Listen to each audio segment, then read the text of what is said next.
Hello, economic students. Yesterday we looked at the importance of that point where the supply line and the demand line intersect. That's the point where the quantity supplied should equal the quantity demanded. That is the target pricing point for a provider of services or goods to offer his goods or services to the market. We're going to look at that in detail, the importance of that point, and we call that point the equilibrium.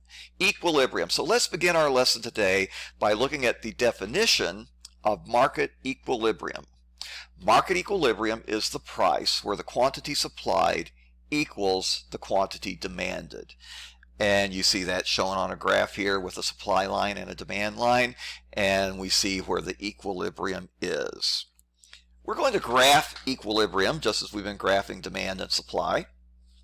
And your graph is going to look like this. We're combining the supply line and the demand line on the same graph, and we're labeling the two curves appropriately with a D and an S. And now we're going to put an E right there at the intersection, which stands for equilibrium. So this is how we graph supply and demand. Notice how our graph is starting to get a little bit more involved, and it will continue to get more and more involved. We're going to have a little bit more and more complexity added to this graph over the next couple of weeks, but this is the basics right here with equilibrium noted at the intersection point. So we know what the importance of this equilibrium point is, but what happens when demand and supply are not in equilibrium?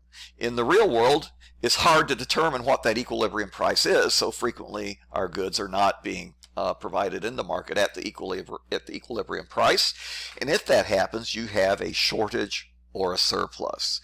So we're going to look at what a shortage or a surplus actually is. And let's start with shortages. A shortage occurs when the price is less than the market equilibrium. Shortages can last a long time, sometimes if supply is inelastic. And why is that? Okay, so let's think about this. We're offering something at a price that is less than equilibrium, so that means that more people are willing to buy it at the low price than suppliers are willing to supply it. And if supply is inelastic, we've got a shortage, but supply is inelastic. Inelastic means it's hard for the price to change. It's hard for the supplier to change his price.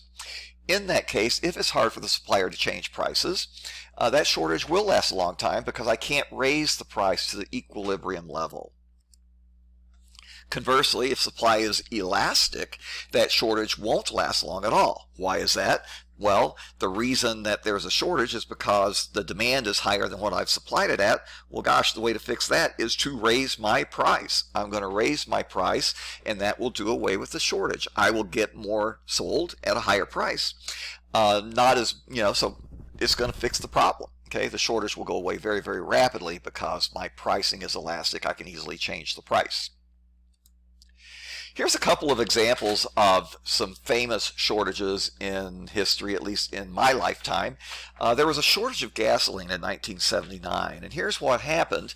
In 1979 in Iran, there was a revolution, the Islamic Revolution in Iran, and the new leadership of Iran did not like the evil West, and they decided to stop selling gasoline or stop selling crude oil to the West. Well, with the less sales of crude oil, of course, there was less gasoline available on the market. Prices of gasoline starts to go up.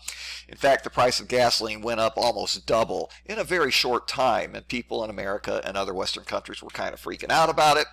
Well, President Carter, Jimmy Carter at the time, decided to put a price cap on gasoline at the pump, meaning that gasoline was not allowed to go over a certain price per gallon. Well, that price per gallon that was established as the price cap was lower than the equilibrium. As a result, the demand for gasoline was higher than the suppliers at gas stations were willing to provide gasoline on the market for. And there simply wasn't enough gasoline at that price. What happened? Well, I can clearly remember it at the worst of it. People were lining up at gas stations at 6 a.m. in the morning hoping to be able to get gas, but there was a good chance that the gasoline would sell out by 9 or 10 in the morning. And it really was a serious issue for a brief time in the summer of 1979, gasoline running out at the pump We've talked about Eastern Europe during the days of communism and how there was a shortage of cars. Remember, they offered the Trabant at a decent price, but you were on a waiting list for 7 to 10 years to get that car at that price. Similarly, for basically every consumer good, here we have a line for people lining up for shoes. The communist government of the Soviet Union bragged about how, consumers could afford anything in their workers' paradise. Yeah, they could afford the shoes, but there simply weren't enough shoes available to be purchased at that price. So you had a terrible shortages on consumer goods in communist Eastern Europe. In your lifetime, you may remember the summer of 2020 when the COVID epidemic hit. All of a sudden, there was a shortage of toilet paper. What happened as the epidemic became a serious issue in people's minds, people were afraid they might be put on quarantine, or workers would be put on quarantine. And when you're in quarantine, you can't get out to the store. People were worried about running out of toilet paper, so there was a real rush. People started hoarding toilet paper, fearing that they would not be able to get to the store, or that manufacturers would not be able to make toilet paper in the future.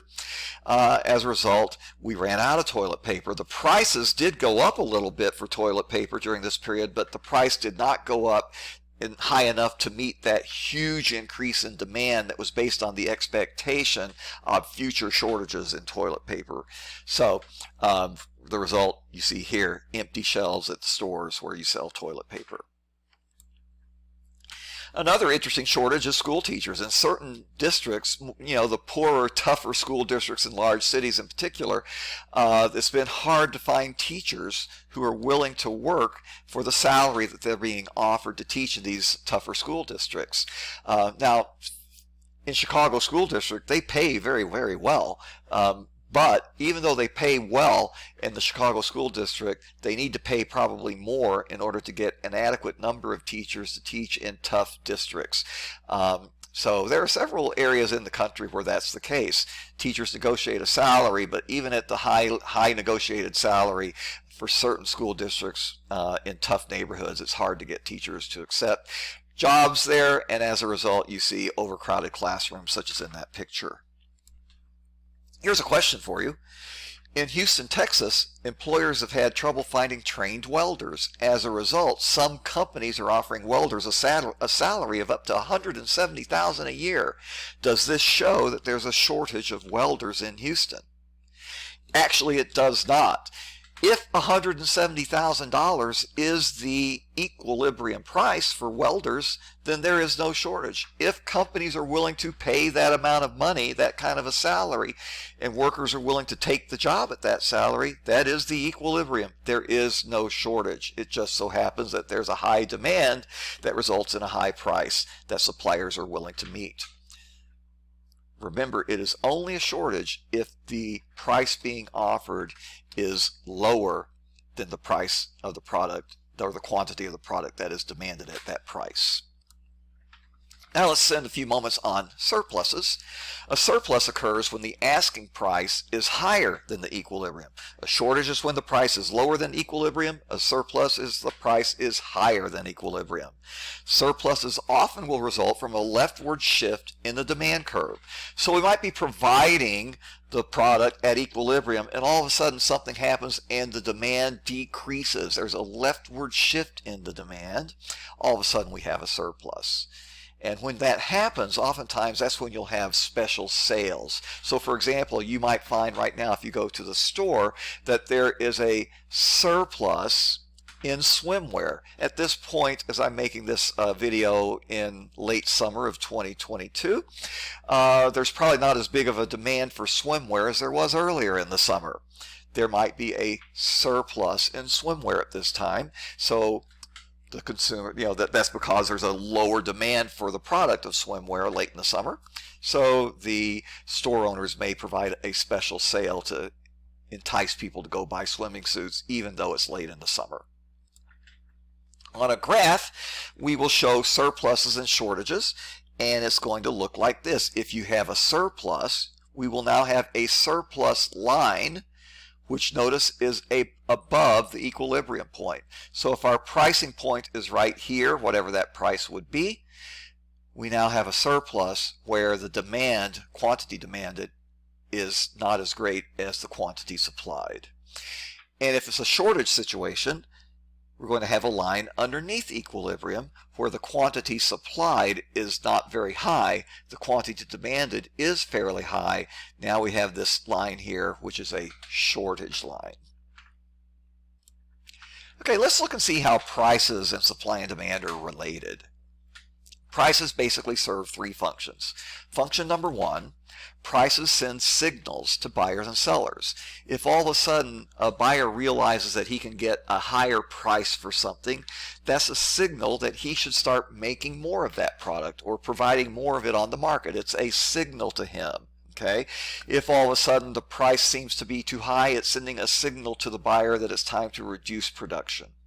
Conversely, with sellers, if the price should be fairly low, that sends a signal to the seller. Maybe it's time for me to buy this product instead of the product I've been buying, sending a signal to the seller that it's time to change perhaps his buying behavior. Prices provide incentives. They motivate the actions of buyers and sellers. So I'm using the signal that price is providing me, and now I'm going to act on that signal. It provides an incentive for me to act.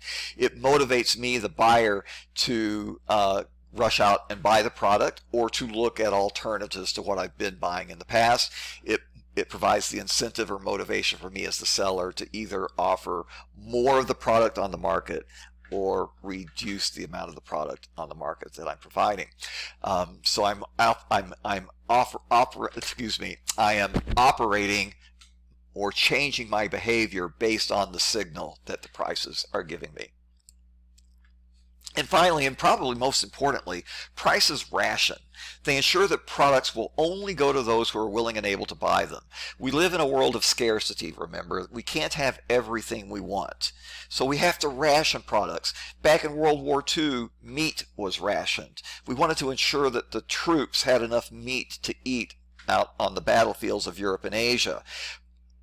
How did we ration back then? Basically, the government just said we will only allow consumers to buy a certain amount of meat each week. As a result, oftentimes you had what was called meatless Fridays, where because of the rationing of meat, you couldn't have meat every day. Okay? But that was rationing based on quantity available to buy. You can also ration based on the price. I would love to have a Porsche. Probably most of the people in this room would like to have a Porsche. However, not everyone who wants a Porsche can get a Porsche. Why not? Because Porsches are very expensive, $100,000 or more to buy a Porsche. I don't have $100,000 to buy a car. So even though I want a Porsche, I cannot have one. The price that is being asked for a Porsche is rationing it to only those who are willing to pay that high price. Prices ration. Okay, so we have three functions. Let's look at a couple of issues here and see what function of price is taking place. In 2007 and 2008, largely as a result of increasing demand from China and India, the cost of crude oil rose from $50 a barrel to over $100 per barrel. As a result, the price of gasoline in the United States rose from about $2.50 a gallon to over $4. Which function of price is illustrated there? Well, not everyone who wanted gasoline at $2.50 a gallon is going to be able to get it at $4 per gallon. Some people are going to decide that's too high of a price. In this case, prices are rationing the gasoline only to those who are willing to pay $4 per gallon. Prices are rationing gasoline in this scenario. The price of crude oil increased from about $40 per barrel in 2008 to $100 in 2010. As a result, companies in the petroleum industry spent huge sums of money to drill new wells in areas that were once considered too costly for oil exploration. In this case, the high price is providing an incentive. It's motivating oil producers to produce more oil because now they can get a higher price and pay for the higher production costs. Prices provide incentives. Nancy's flex fuel engine can take both regular gas and less expensive E85 ethanol.